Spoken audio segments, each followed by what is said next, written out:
Mr. Lincoln's Drummer, Chapter 10. The 3rd Vermont left Savage's Station with heavy hearts. We hated the notion of abandoning our helpless comrades. It galled us to see our army scrambling away like a bunch of scared rabbits. "We're running like rats from a sinking ship," Cal muttered. That wasn't far from the mark. We trudged southward better than an hour before reaching a stagnant creek known as White Oak Swamp. General Smith had taken on the task of forming a rear guard with his division, and the Vermont Brigade was ordered to cross the swamp, dismantle a rickety bridge, and hold any pursuing rebels at bay while the rest of the army made its escape to the James River. I never imagined that anything on earth could transform our proud army into the disorganized rabble I witnessed on that retreat. Soldiers straggled from their regiments and wandered about, dazed and confused. I saw officers cowering behind trees. One major formed his men into a line and ordered them to destroy their rifles one by one. "They can move faster without their equipment," he told Lieutenant Buck. I didn't see what use an unarmed soldier could be. Later on, we retrieved 20 or 30 discarded rifles strewn along the muddy road beyond the swamp. "Better to smash a rifle than give it over to the Rebs," Cal observed as we destroyed the weapons. Once the last company of the brigade's trailing regiment crossed the bridge, General Brooks issued orders positioning us along the swamp. The 3rd held the bridge itself, and most of us devoted our time to erecting a makeshift wall a few feet behind the stream. Using their bayonets, the soldiers dug up mud and formed it into mounds. In this way, they made a short wall, but the other side was scooped out like a trench. We ended up with rifle pits, 4 feet deep. They were just about perfect for shooting attacking rebels from cover. Sergeant Currier took a dozen men and began tearing down the bridge. It didn't look like much, but the engineers had done a better job than I thought. It required 2 hours to destroy the supports, and finally, General Brooks sent over some powder. We then blew the bridge apart. The rebels took their time catching up to us. I guess they had been slowed by the field hospital and the hundreds of wounded they had to guard. At any rate, the enemy approached the swamp cautiously. They didn't repeat our Lee's Mills mistake. Instead of charging our lines, they held back and opened up a cannonade. I later learned there were 25,000 Union troops lined up along the swamp that day. Parts of the 2nd and the 4th Corps had turned back to support General Franklin's 6th. Our guns answered the rebel cannons, and a bit later, the enemy batteries grew quiet. We raised a cheer for our gunners, but the battle had not properly begun. At a nearby farm, soldiers dressed in gray and blue surged across open fields only to be thrown back to their trenches. Each side lost close to 4,000 men that day. The 3rd Vermont held its ground and punished the enemy. Company D was lucky. The Rebs never pressed their attack along our stretch of the creek, and we had no casualties. The Rebs shot at us from time to time, but their aim proved poor. We greeted dusk confidently. The sounds of gunfire farther west echoed through the hollows, but the rebels opposite our line kept quiet. In truth, I didn't think anyone could get across that swamp and dislodge us. The quartermaster distributed some dried beef and a few loaves of bread. I gobbled mine greedily and glanced around, hoping there might be a little more. "I wish we had thought to grab some food before they burned those supply wagons," Russ grumbled. "We'll not be seeing any breakfast, I'll bet." "Didn't you have enough to carry?" Cal asked. "Nobody ever promised you a full belly, did they?" Lieutenant Buck added. "Actually, Captain Harrington did," I replied, but I suppose we're better off than the wounded. Everyone frowned when I reminded them of the abandoned hospital, and I was sorry for speaking of it. Lieutenant Buck did locate an extra loaf of bread, though, and we fuzzies shared our portion. Sergeant Currier assembled us in the trench and assigned night watches. After posting pickets, he urged the rest of us to get some rest. Tomorrow may be another long day, he warned. We all nodded and began searching for a dry spot to lie down. I piled some leaves onto the ground and rolled out my blankets. Then I noticed the sergeant.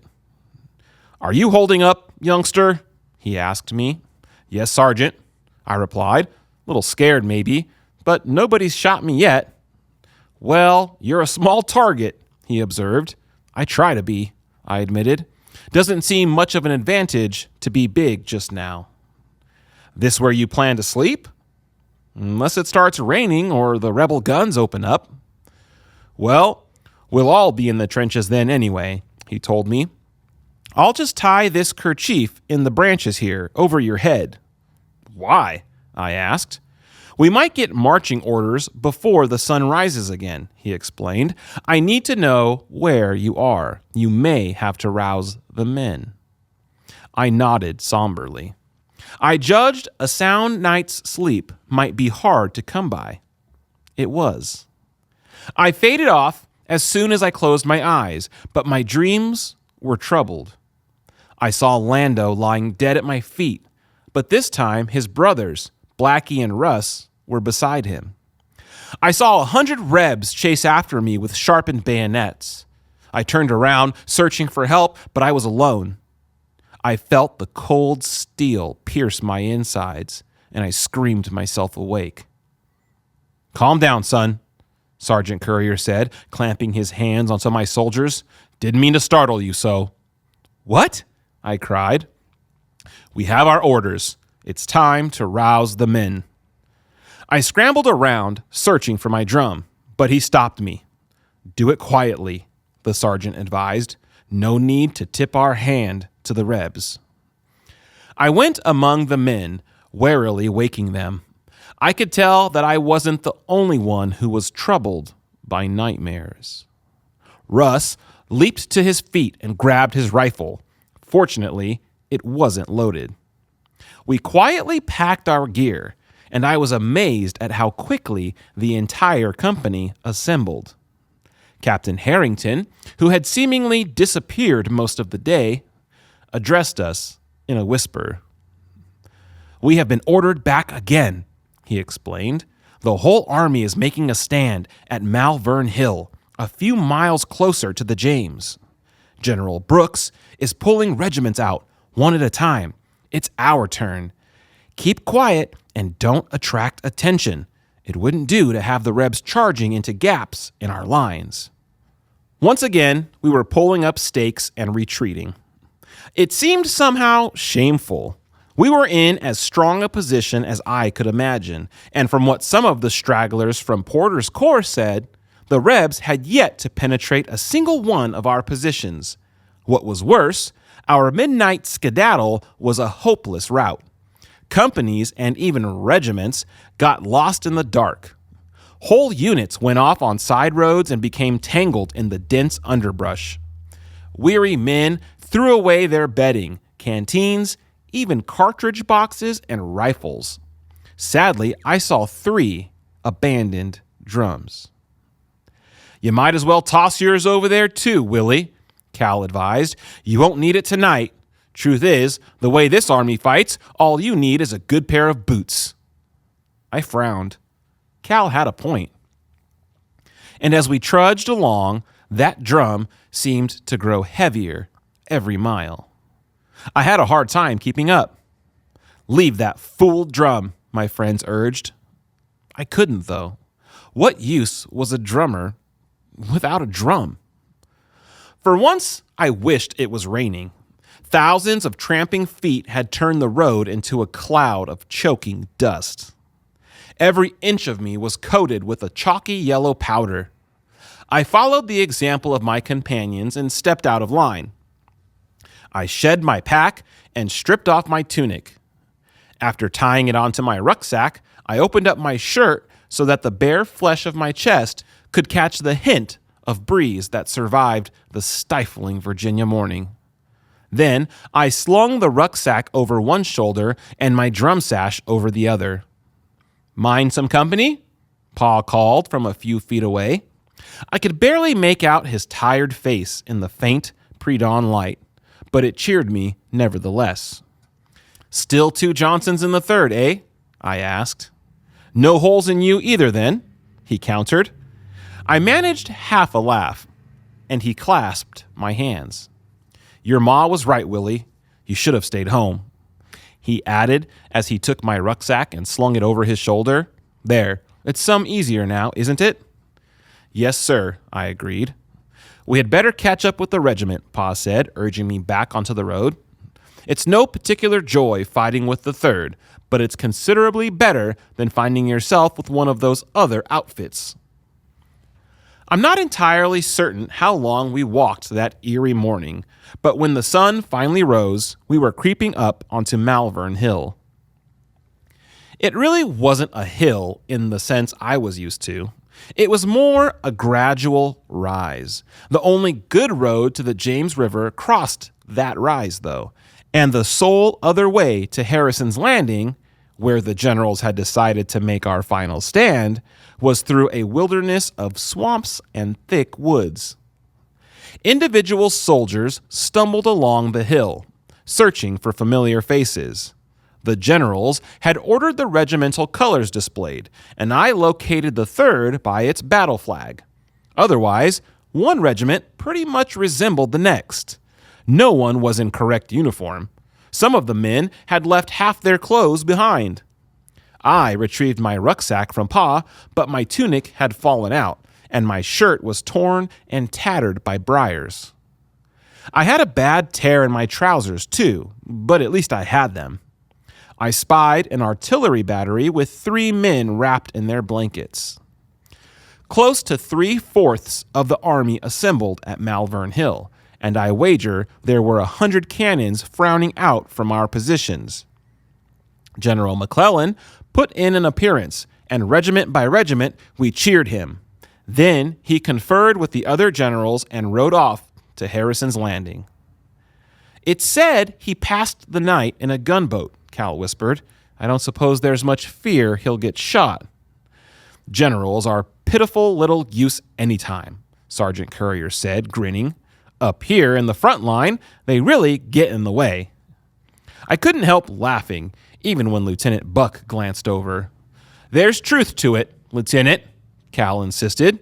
"You weren't always an officer," Currier added. "You once had some sense yourself." I feared the lieutenant might explode, but he only laughed. "You can't argue with the truth," he said. The rebels marched up later.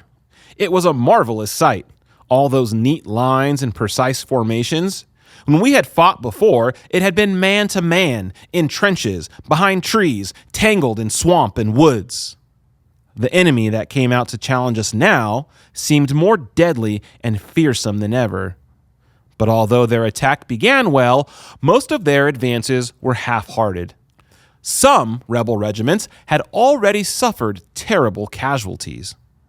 At Malvern Hill, the 3rd was spared the brunt of the fighting, and from what I could see, we were truly blessed.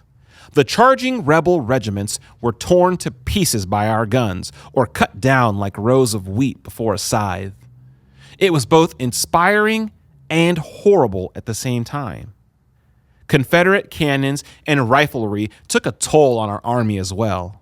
When the rebels finally gave up the attack, 6,000 of them had fallen. 3,000 loyal Union men also fell, and absolutely nothing was accomplished. "We ought to cheer them," Cal suggested as the rebel regiments retired. "No," Sergeant Currier argued, "we're not through fighting them yet. When they lay down their arms and give up this rebellion, I'll cheer every one of them. Not before." I would have hollered and thrown my hat anyway, but I wasn't certain I had the strength. Most of us collapsed where we stood and tried to rest some. The order to retreat arrived early that next morning. Most of us were hungry and exhausted. Some cold beef and biscuits had been distributed, but I still had most of mine. I had been too tired to chew. I tapped out assembly, and Company D roused itself. The slopes of Malvern Hill were littered with bodies, and many of them were moving. Squads of our soldiers set out to tend the wounded and retrieve any capable of surviving. It was an awful scene, much worse when the mist cleared and we could see the thousands of shattered bodies. I found myself stumbling along the line. I saw Julian Scott sitting beside a cannon, sketching the awful spectacle. "We should go down there and help," I told him. "Willie, you can hardly walk," he said, shaking his head. "Look at your leg. You need some doctoring yourself." I noticed an ugly tear in my left leg below the knee. Something sharp had opened a considerable gash, and blood was trickling through the dust and grime. "Sit down a minute," Julian urged. "I'll do it." He poured some water from his canteen onto the leg and wiped away most of the dirt. He then dressed the wound. "Thanks," I said, forcing a grin onto my face. "Johnston!" Sergeant Currier shouted. I jumped a foot off the ground. "Duty calls," I told Julian. I then hobbled my way to the sergeant's side and stiffened. "Beat retreat," the sergeant growled, pointing to my drum. "Again?" someone down the line cried. He expressed what all of us were thinking. "Again," Sergeant Currier muttered. "Company D, form up."